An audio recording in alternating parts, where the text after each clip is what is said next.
Myths of the Egyptian gods. What was hidden sea war greater? The story of Anubis, protector of the dead.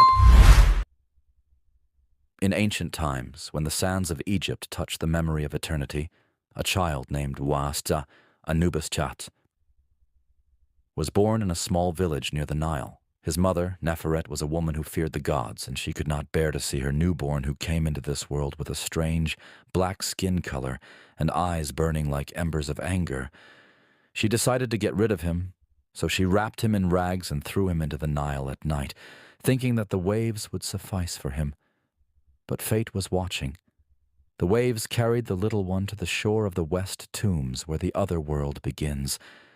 There, among the whispering voices of the dead and the winds carrying the secrets of the Pharaohs, he was nurtured by Isis, an ancient maternal spirit who taught him the language of the dead and the secrets of survival in the darkness of the graves. Anubis grew up among the tombstones, feeding on sacrificial fruits and wearing worn-out mummy swaddles. He used to sleep on top of graves, listening to tales of spirits that never found their way into the underworld. Until there came a night when no moon appeared, a night when darkness was as thick as ink. While Anubis was sleeping on top of an ancient royal tomb, a hungry jackal attacked him, thinking that the motionless body was an easy corpse. The monster pounced with its sharp fangs, violently biting Anubis's shoulder. The boy awoke in terror and fled through the stone maze of the tomb, while blood poured from his wound like a black river. Anubis hid in a secluded cave where there was no sound except the groaning of the wind.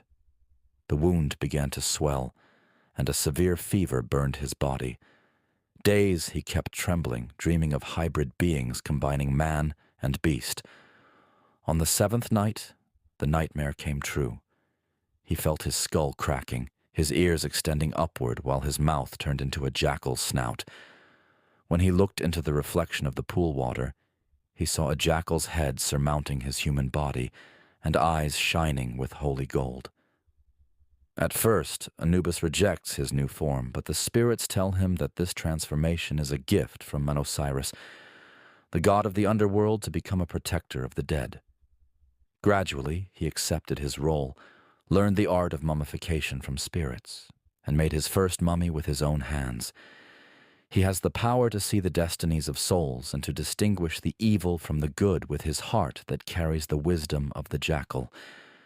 From that day on, Anubis was no longer the expelled child, but the god who walked the border between life and death, carrying the scepter of the commandments to lead the dead to the court of Osiris.